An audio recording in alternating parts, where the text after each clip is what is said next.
In 2001, Rabbi Benjamin Samuel wrote a short essay titled Anatomy of a Dvar Torah for the 18th anniversary of his Shul, Shaarei Tefillah, in Newton, Massachusetts. Anatomy of a Dvar Torah is a guide for constructing and delivering Divrei Torah, whether in the Shul, or at the Shabbos table, or really any other occasion that calls for saying some words of Torah. It's a reflection of Rabbi Samuel's own experiences delivering Divrei Torah, as well as insights from his teachers. It covers Drasha structure, like introductions, conclusions, stories, content-driven drashas versus context-driven drashas, how many points to make with your Dvar Torah, the importance of aiming to reach the heart of the listener and not just their head, and lots more. 22 years later, I stumbled across Anatomy of a Dvar Torah through my friend and guest, Rabbi Noah Cheses, who grew up in Rabbi Samuel's Shul and directed me to the essay. So I tracked down Rabbi Samuel for an interview and asked him if we could revisit the wisdom contained in this short piece that really has the potential to empower any individual who wants to share their own Torah teachings. So, without further ado, here is my interview with Rabbi Benji Samuel. You know, I was a kid in a candy store reading this Anatomy of the Dvar Torah. So if you could give me some background from it, when did you write it? I wrote this essay for the 18th anniversary of our synagogue. I came to Shaarei Tefillah here in Newton, Massachusetts in 1995. That was the bar mitzvah year of the shul. And so 6 years later, in 2001, we celebrated our 18th anniversary as a kehillah. And we produced a book of Divrei Torah. So let me share something about my shul, just so that you have the full context. So my shul was started by a group of people of mixed ages, many of whom were university professors of Jewish studies, who and some of them also had smicha and were the founding rabbinic committee. And the ethos of the shul was always one of multivocality, that Ezu Chacham Halomed Mikol Adam, and if you really believe that, then put that into practice. And so our shul, from its very beginning, 1995, had a round robin of members who would give Divrei Torah. And this is Boston, and we have a lot of brainy people in Boston who either are attracted here when they come to the universities or come for jobs. And so we had superstars delivering Divrei Torah. And when I say superstars, of course, I mean the rabbi professors and the professors who gave Divrei Torah, but even Balabatim, who might have been professors in other disciplines or who may have other professions, are very smart, very learned. And in this age of Jewish learning renaissance, when so much is available, even back then in translation, all it takes is determination to write a Dvar Torah. And even to this day, even with me as a full-time rabbi, I mean, don't worry, I always get my words in edgewise, but I speak approximately twice a month in terms of the main Dvar Torah slot, and we have men and women who speak after Tefillah and deliver the Divrei Torah.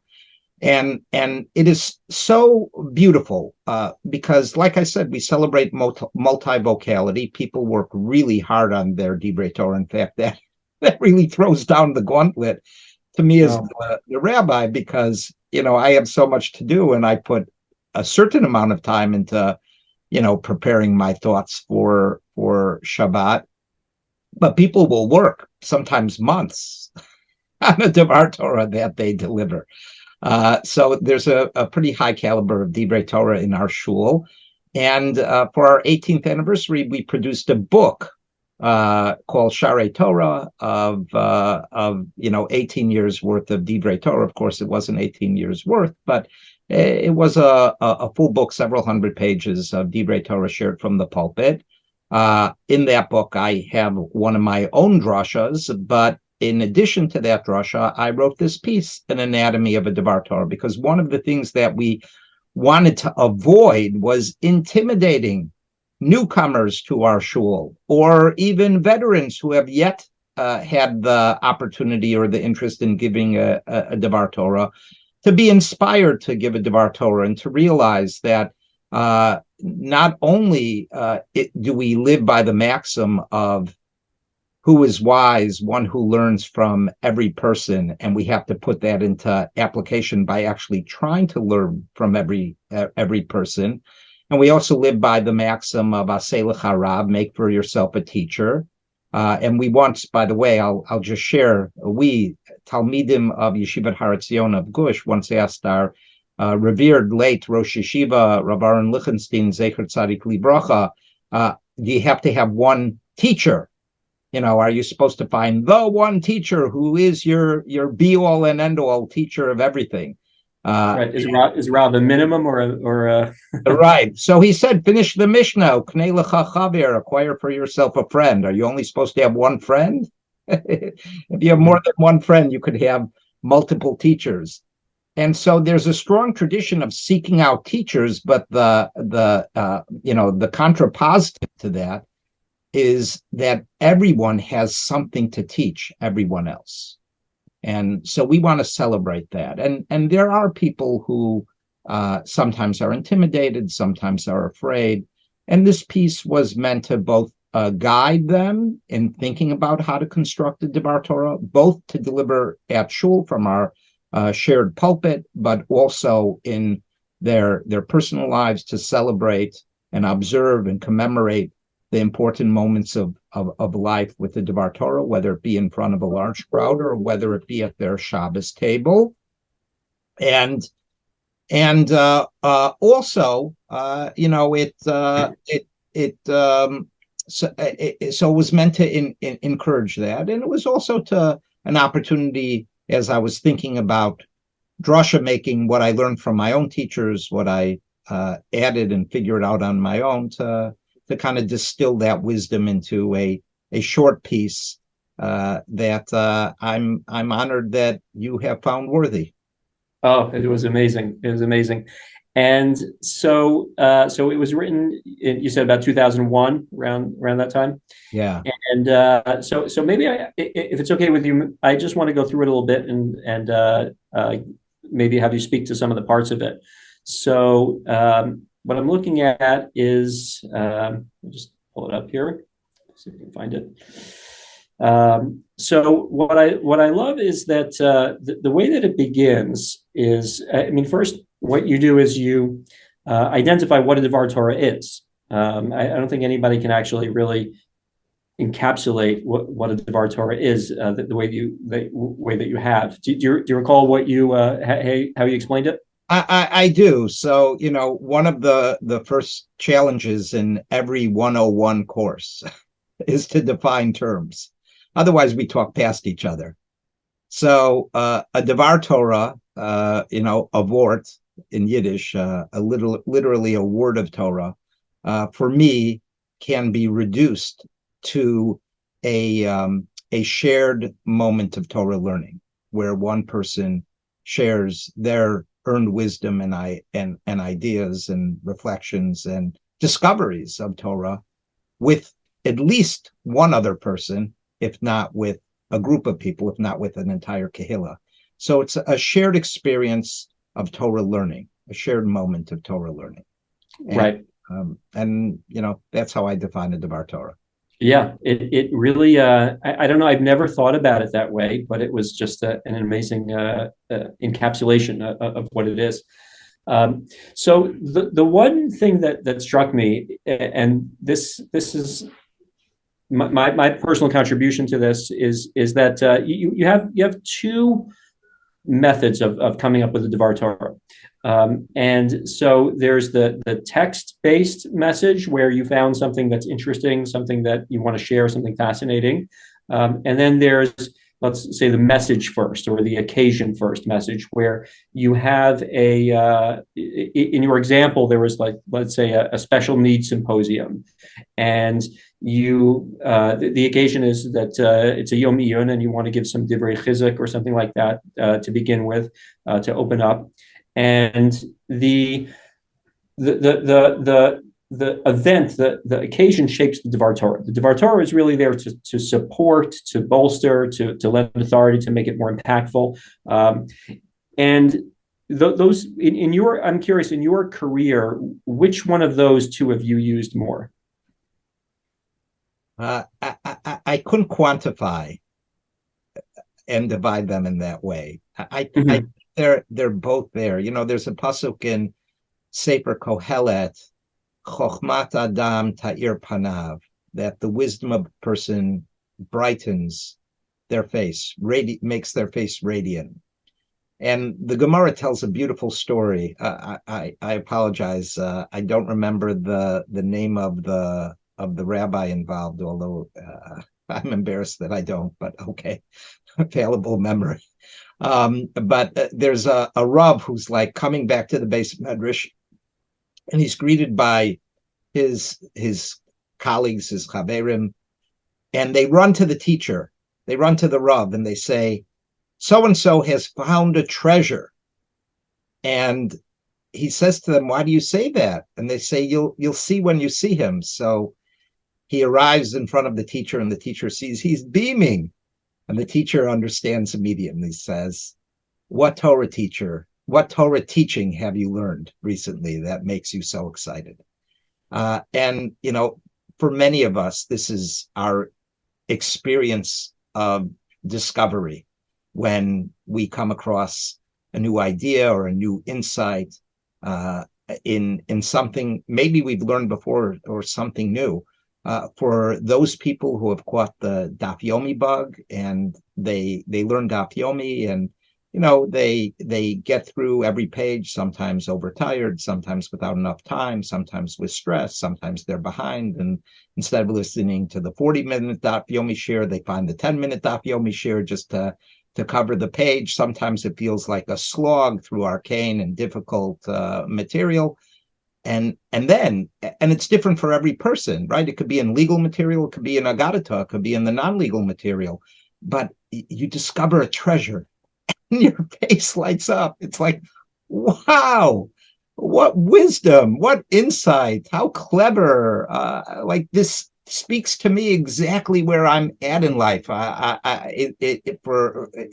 it's the Parsha, or whether it's Daf Yomi or anything we're learning, so often we both do exegesis, reading out its meaning, and eisegesis, reading ourselves into the text. And so when those ideas happen, when those discoveries happen, when we have those eureka moments, we want to share it. Now, for a balabas or balasa habayis, you might share it at the Shabbos table. You might bring it up in a conversation. The Gemara says that when you take leave of someone, you should always end on a Dvar Halacha, so they remember you with Torah and something positive. And, in a rich, vibrant religious culture, people actually do that, or should at least aspire to do that. For rabbis, it's a little different because rabbis, as I mentioned in the piece, whether they do it, in an electronic journal or a paper journal, or they just use the faulty memory, right? We look at the world through the lens of Drasha material, Yeah. whether that be a teaching or an experience.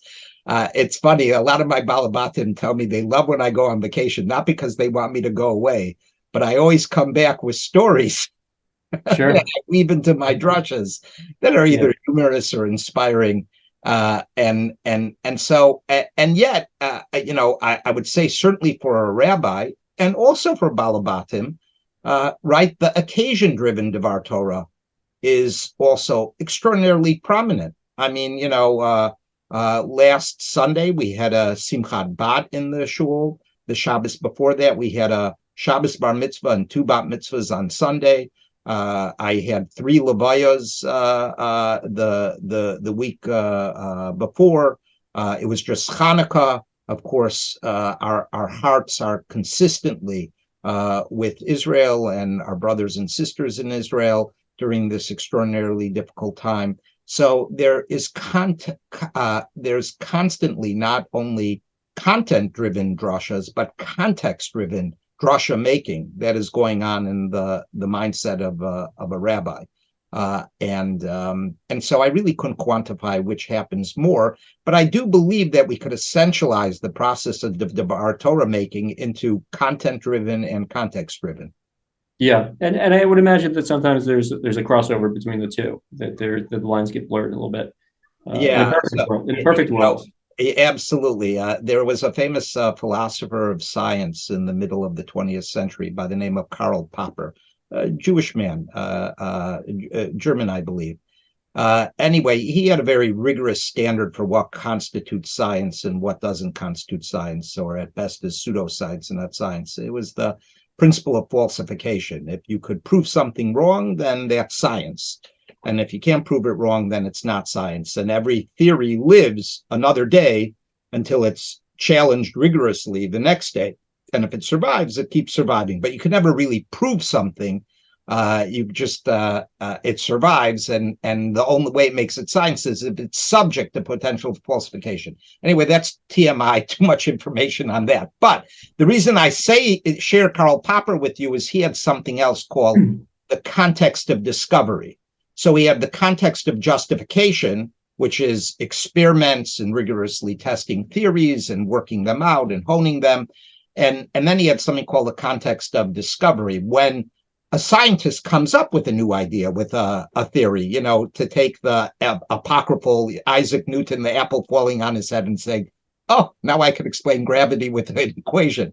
So he said the context of justification has to be rigorously logical and follow, the rules of math and scientific thinking, a scientific process. But the context of discovery doesn't have to be a rational process. The context of discovery is the realm of imagination, and that could be a mix of rational and irrational. And so I want to borrow that idea of the context of discovery for drasha making as well. As you said, sometimes it's content-driven, sometimes it's clearly context-driven, but quite often it is a sublime mix of the two that is logical and illogical, rational and irrational.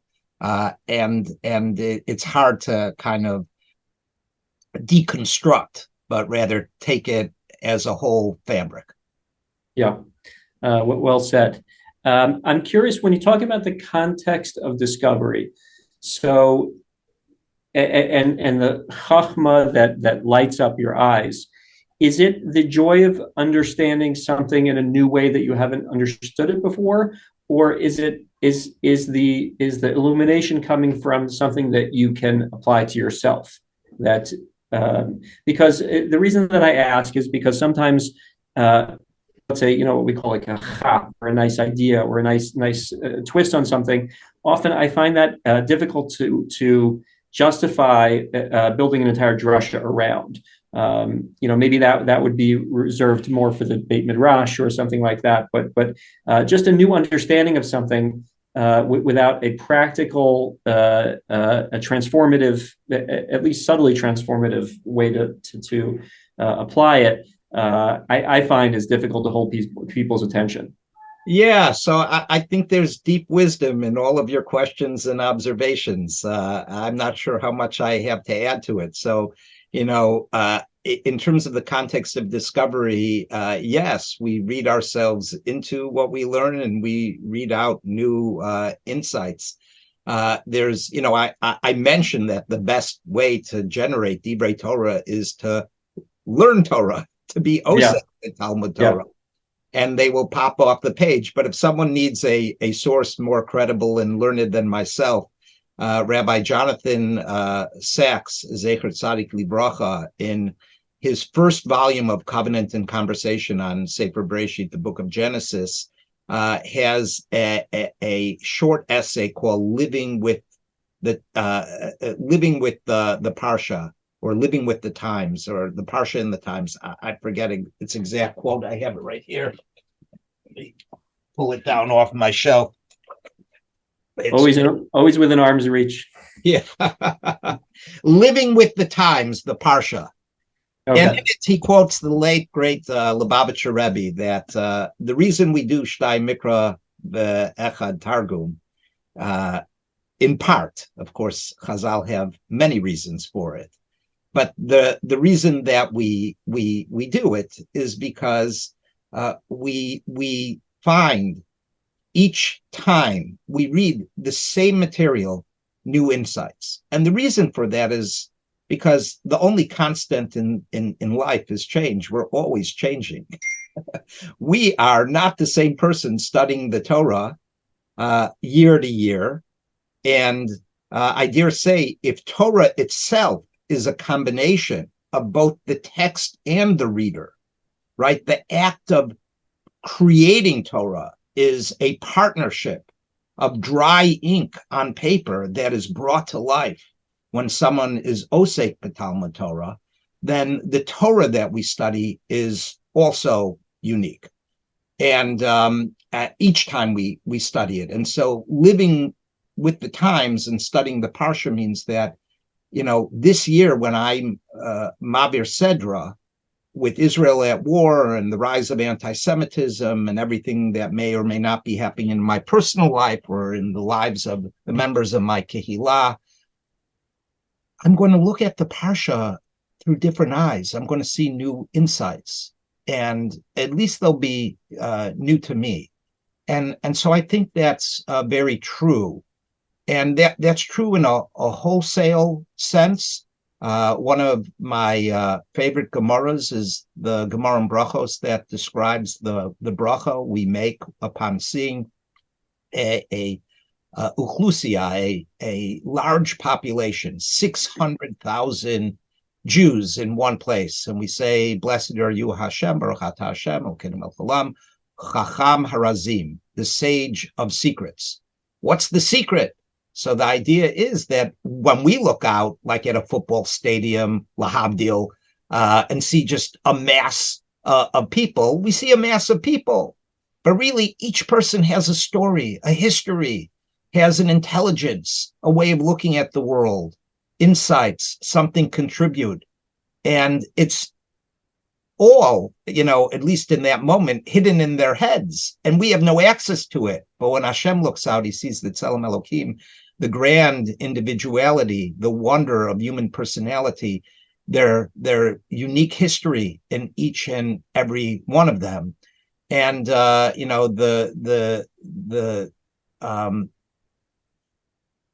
Maharsha, in his commentary on that Gemara in Brachos, as well as the French Jewish philosopher, I'm blanking on his name. Anyway, it'll come to me. I'll come back to you. But they say that at Har Sinai, it wasn't one Torah that was given to Klal Yisrael. Yes, there was one text, so to speak.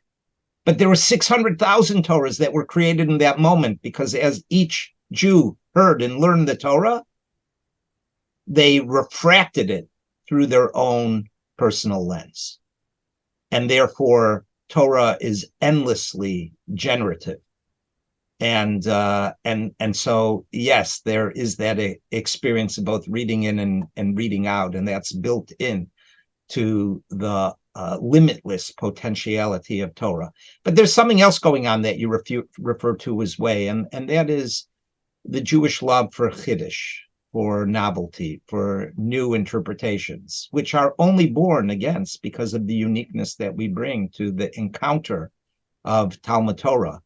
And part of that novelty is driven by, what the Yale professor of literary theory, Harold Bloom called the anxiety of influence. We don't want to just receive from the previous generation. We want to build off of it. We want to own it in our own ways. And so that anxiety of influence impels us to come up with new insights. And some of those new insights are born by, like what we said before, our own personal context and how we bring that to our encounter of Talmud Torah. But some of that, now, and yet, I would say, every time I come up with what I think is a chiddush, I say to myself, either it's been thought of 50 times before, and I just haven't found it in any of the Sfarim I consulted. You look at my backdrop, you see a lot of Sfarim. There's an old saw that the more books on the shelf, the less in the heads. Ein chadash tachat hashemesh, to quote Kohelet again, or alternatively, it has no value. If no one's thought of it before, maybe it doesn't have value. And yet, our tradition tells us, have confidence, chazak ve'ematz, be strong and be resolute. You too can contribute to the expanding and limitless corpus of Torah Shebaal Peh and in its encounter of Torah Shebechtav, and we have something to add. And I do believe that too. Do you find that when the lay people contribute, there's, I mean, you're in a very smart town.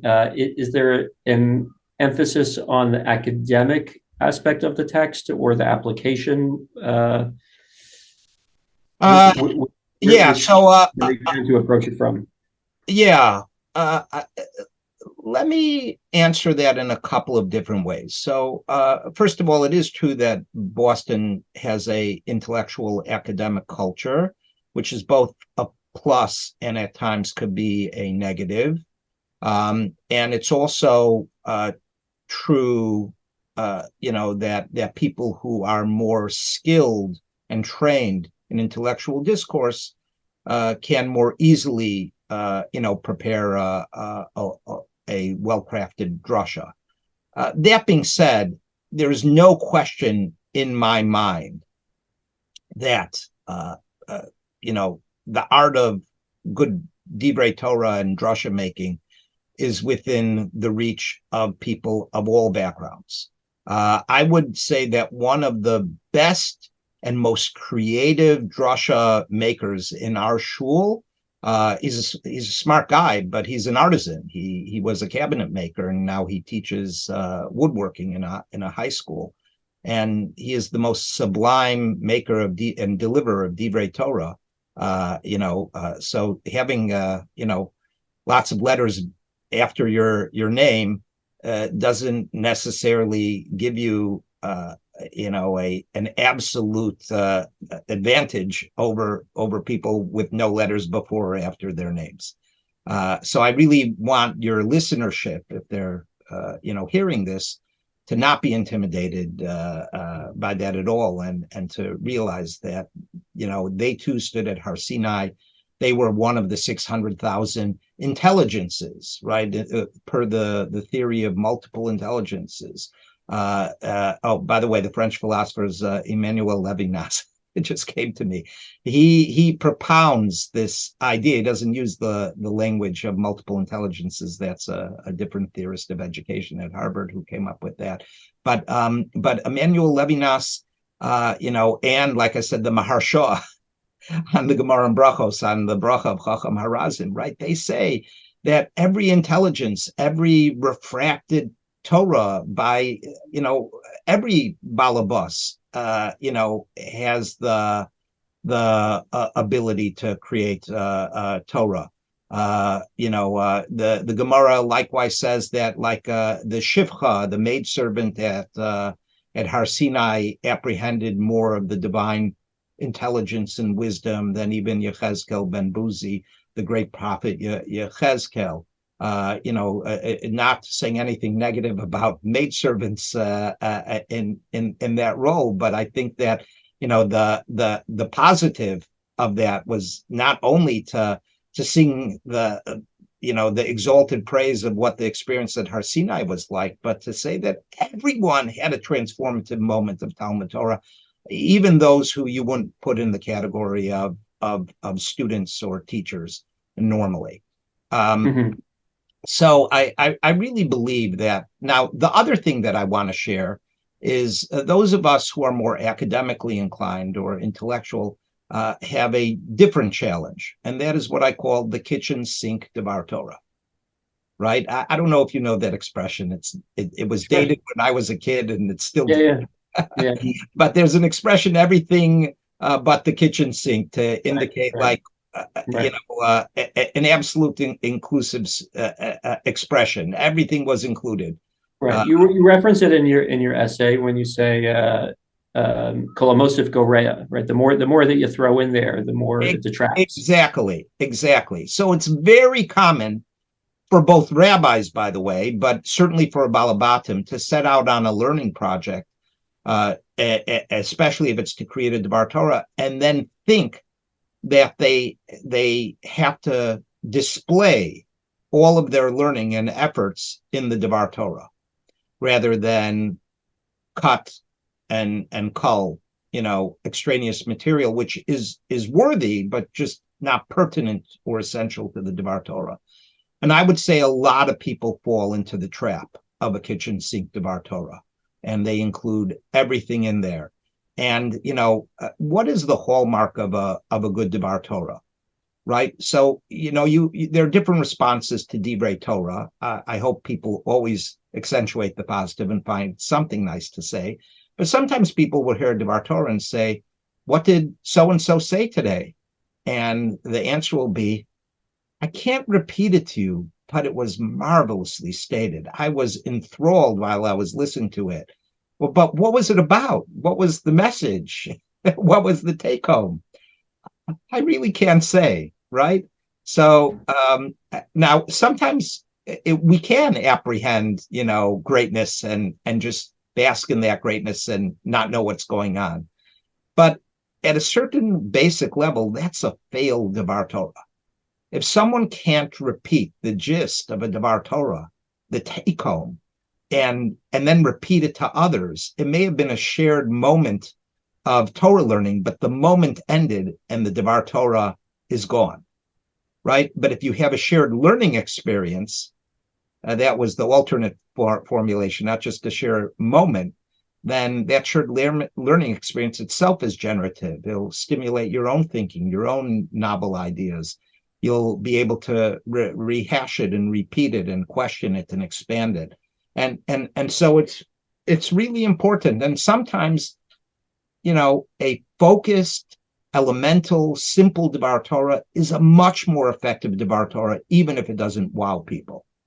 But I want to share another story with you, Rav Daniel. And this came to mind because we had a guest in our synagogue this past Shabbos. She's a student at Brandeis, and she sought me out at Kiddush, and she said, I understand you knew my grandfather. And I said, I did know your grandfather, Zichrona Livracha. He was my chavruta and Musar for several years. And he was a great man. I said, and I want to credit him for something. And I told her this story. My first year as the rabbi, this is Rosh Hashanah 1995, Yom Kippur 1995. I've been here 29 years. I was 27 years old when I arrived. I'm 55 years old now. So I hit it out of the park. If I, could pat myself on the back, I gave great Rosh Hashanah Yom Kippur drashas. I'm sure people were looking to find favor in the drashas delivered by their newly hired rabbi, and I certainly was looking to prove myself and find favor. And then I got to know the Kehillah a little more, and its personalities and its academics. And so Shana Bet, year two, my sophomore year, and sophomore is probably the best description of that year. I went for the head rather than the heart. And I try to display, my academic worthiness and my intellectual acumen. And my chavrusa, Chili, Zichrona Livracha. His name was Yechiel. His nickname was Chili. He came up to me and he said, Rabbi Benjamin. I said, yeah. I was like waiting for his approbation, his approval, his words of praise. He said, next Yamim Noraim, please go for the heart and not for the head. When you go for the heart, it uplifts us. When you go for the head, maybe it'll engage us, or maybe it may, be a downturn on. And he said in such a kind, humble, gracious way. But it really impacted me, and it has been a lasting lesson, right? Sometimes we may come up with an incredible lumdus, but the question is Shabbos morning the occasion to display our great learning and our intellectual cleverness, or do we really want to uplift people and impact them and equip them with the mindset that they need to not only struggle and survive, but to thrive in whatever challenges they're meeting at a given time? And now, I don't mean to create a false dichotomy. I don't think that a Dvar Torah has to choose between the head and the heart. I think it could go both for the heart and the head. But you have to decide which it's going to be. In a shiur, I think it's perfectly fine to go for the head, at least as the first order. But in a shiur, in a shul, and chances are beyond the shul too, especially by a rabbi, it's okay if even the shiur ends with a tiny bit of heart. But for a drasha, the lead is really going for the heart, going for the kishkas, going for the neshama, uplifting people, empowering them, right? Giving them the resources that they will translate in their own way for their own needs for that week or for that period of time. Yeah. It's funny. I was criticized similarly. I would go for the heart with most of my drashas, almost all of them, and someone criticized me for not being lumdish enough. So the following Shabbos, I went for the head, and that person liked it, and the 99% of the other people didn't like it. So you can't please all the people all the time. No, but mixing it up is also good advice, right? Yeah. We don't want to be in only one way. I mean, Right. I had a Bala boss who himself was a Rav and had been in a graduate program in Jewish studies and was a JD from Yale. He was an incredible teacher, incredible man, Zichrono Livracha, and he once said to me after one of my drashas, everyone has just one drasha. And I was really offended. I remember saying to him, I try so hard. This was towards the beginning of my career. I try so hard every week to come up with new ideas and engage people. And, you spoke about, Rab Daniel, your own background in stand-up comedy, and, how, we're also engaged in edutainment. Educating people and entertaining people, of grabbing their attention. And I try so hard, and you're telling me that all my drashas are basically the same? It's an al regel achas type of drasha style. And he said, you don't understand what I'm saying, but one day you will. And he left it kind of like evasive and elusive like that. And I would say that I don't completely agree with that reductionist statement of that everyone only has one drasha ultimately, and that we just do variations on it. But at the same time, I've come to appreciate the wisdom of what he was trying to impart. And I don't think he meant it as an insult at all, God forbid. I think he was saying that, we do return to certain themes. And we're consistent in our natures and personalities, and so that comes out not dissimilar to a musician or a music group that kind of has the same sound. The songs may change, the the melodies might change, but they still have an identifiable sound. Yeah, you can recognize them. What I wanted to ask you is, we talk about every Dvar Torah begins with either an asked kasha, an asked question, or an implied question. Sometimes what I'll see is that a young darshan, or maybe even an older darshan, will get up and he'll raise a question that maybe it's a compelling question. It could be, but there's not enough time to develop the answer. So what ends up happening is it almost seems like, okay, I'm going to introduce this question to you that should burn down to the core of your heart. And before you've even had a chance to appreciate it, because we only have a couple of minutes up here, in a magical flourish, I'm going to answer this question for you. And then you'll be able to get back on going with your life. There's something that's, I don't know, it's a pet peeve of mine. That's where, there's never just enough time to really enjoy the kasha, where it almost seems manufactured.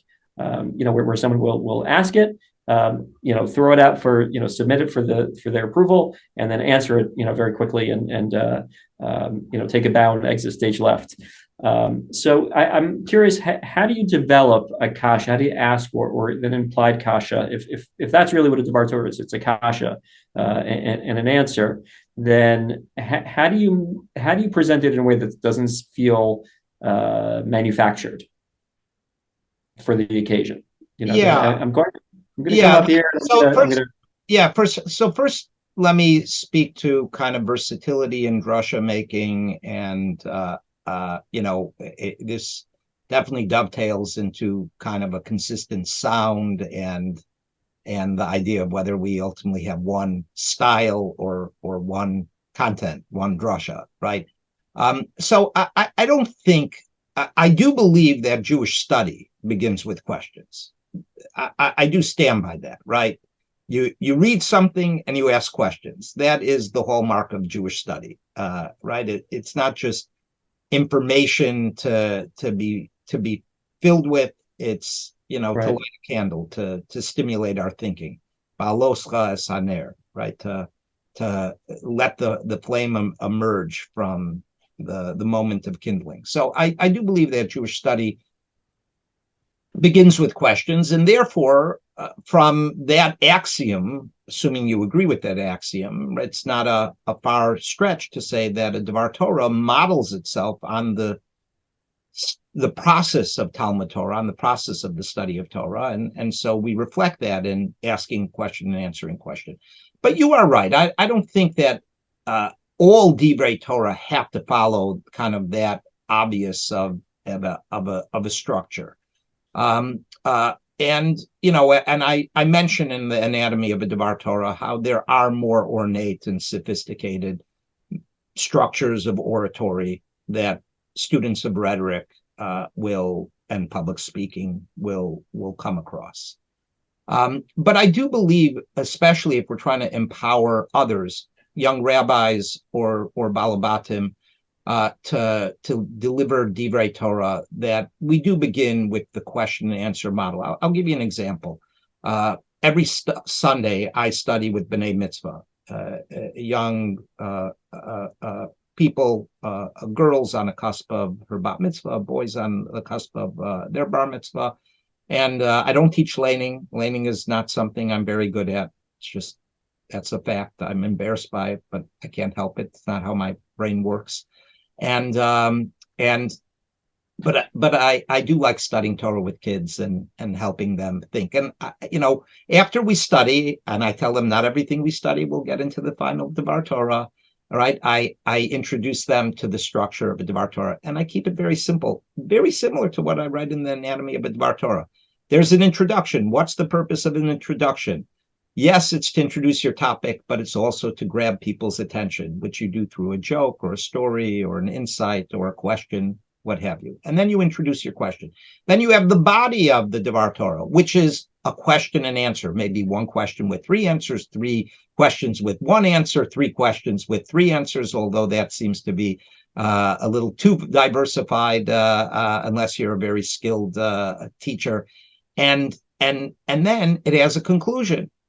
What do you do in the conclusion? You sum up, right? So there's a take home. People could carry something with them. And then there's an application, which on the occasion of a bar or bat mitzvah is, how does this Torah lesson relate to me on the occasion of my becoming a bat or a bar mitzvah? And then you have the thank yous for a bat or bar mitzvah. Thank yous don't appear in most other Divrei Torah except life cycle and Divrei Torah. Okay. So, that's just really a good, helpful rubric. If our goal is to equip people, including young rabbis, with the ability to generate effective Divrei Torah, what is the question that you seek to answer that will engage people? And then how do you apply the answer that you provide to people's lives? Now, is it possible to have Torah Lishma? Absolutely. Absolutely. But let me give you an example to take this from the abstract and make it concrete. So I have a chavruta with a bar mitzvah boy. His name's Harel. He just had his bar mitzvah in Israel last Shabbos. Unfortunately, I couldn't be with his family. And we had a chavruta. And the question he was interested in, this was his question. It was a great question. I wish I came up with this question. The question he was interested in is, how do you know that you're destined for something great? How do you know what your mission or purpose is in life?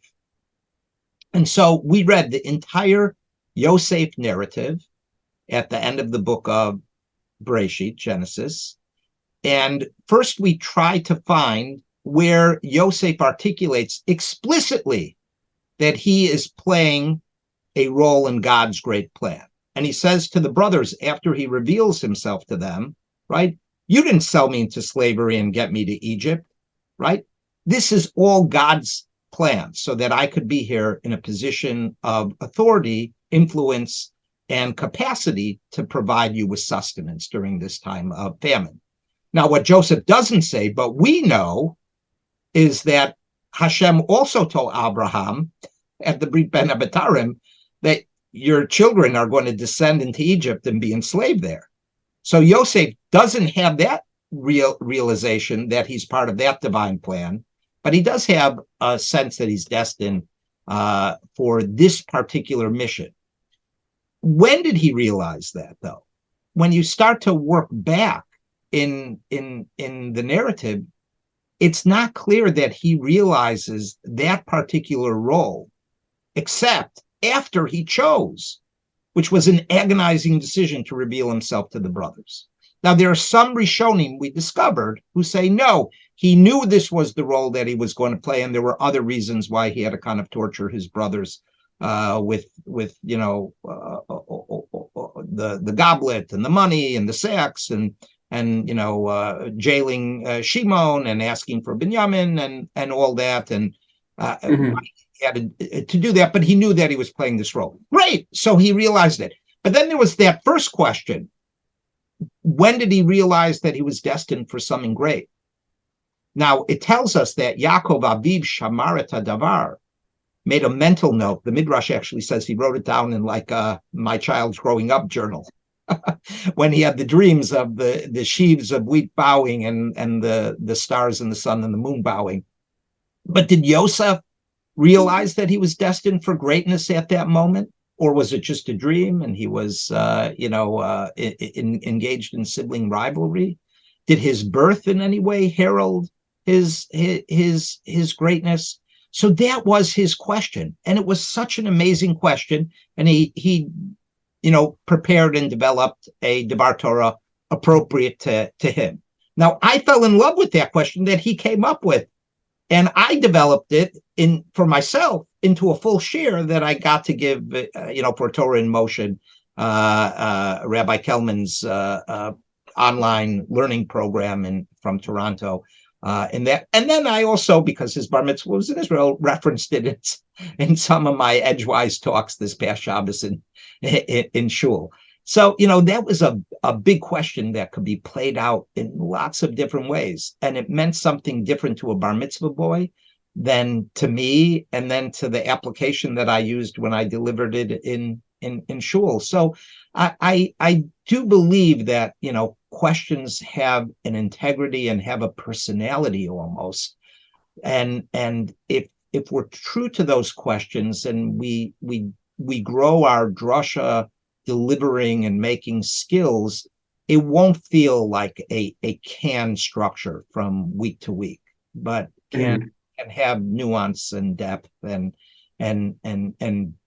difference between them. Got it.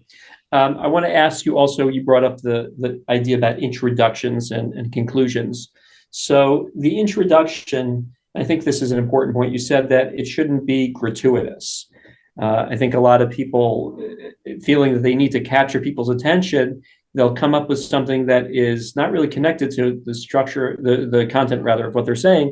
It is attention catching, it's attention grabbing, but then it almost becomes kind of like a bait and switch, where you got my attention with this, and now we're going to go into the token.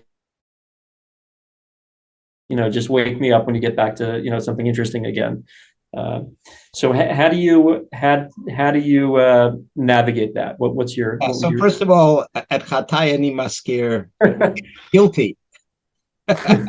I have done way too many gratuitous introductions. Yeah, we all have. Okay, and I will even say, if you're involved in comedy, whether at the pulpit or on the stage. I think we both appreciate how the internet has ruined the reservoir of jokes for rabbi, because it's impossible to come up with a joke that, unless you write your own jokes, but kind of like the canned jokes that nobody heard of, but that you could use to get a Dvar Torah going. It's almost impossible to do it. So sometimes you just kind of like pretend that nobody's heard it and share the joke, or go way back to like vaudeville. Right. Hey, you ever hear the one of the guy on the desert island with the two shuls? Yeah, right. It's so old. No one's heard it. Yeah, so I think we are guilty from time to time of gratuitous introductions. And it's okay. Not every hit has to be a home run. A bunt or a single that you get on an error is also okay. You just don't want to strike out. But that being said, I want to share with you an attendant problem, which is sometimes an introduction is not gratuitous, but it overwhelms the rest of the drasha. And I will tell you that I'm guilty of this as well, because people will come up to me years later, and rarely, not impossible, it has happened a couple of times, but rarely will people say, I remember the vort you gave on this pasuk. Instead, they say, I remember the story that you told about, one famous story, it was Sukkos, and it was cold and our heat broke, and we ordered, a guy on Erev Sukkos to come fix the heat. And he came, late in the evening, and it was a big job, and he stayed and he was fixing the heat. And then I offered him dinner. I said, it's our holiday, so this is going to sound a little strange, but, we eat in a hut in our backyard, and, we'd like to invite you after a long day. You must be hungry. If you want to go home, that's fine too. And of course, he then said, well, we knew him as Wayne, right? So then he said, oh, I know what a sukkah is. I'm Jewish, but I haven't eaten one, probably for 30 years. And then he, had his first Yontif meal in like 30 years. So people still, I told this story like 22 years ago, like crazy amount of years. And people still come up to me and say, hey, hear from Wayne? Like every Sukkot, you hear from Wayne, about Wayne?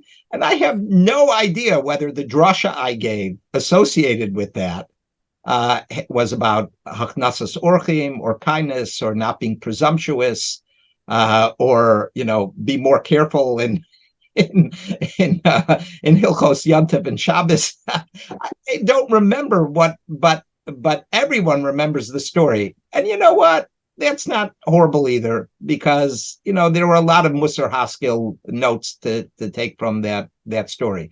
But the other things also happened. I got an email last year from someone who remembered a vort that I gave at his nephew's bar mitzvah, also over like 20 years ago, and whether I could share the source for it. And he wrote up, as he remembered it, the whole Dvar Torah. And I was like, wow, that's really good. I have no recollection of giving this. I know not the source. I don't know whether I came up with it on my own or whether I read it somewhere or heard it. I know not. I did some sleuthing and I did find a source for it, but I have no recollection giving that to Dvar Torah. But it was amazing. My face lit up. The treasure I found wasn't something newly discovered, but something discovered anew.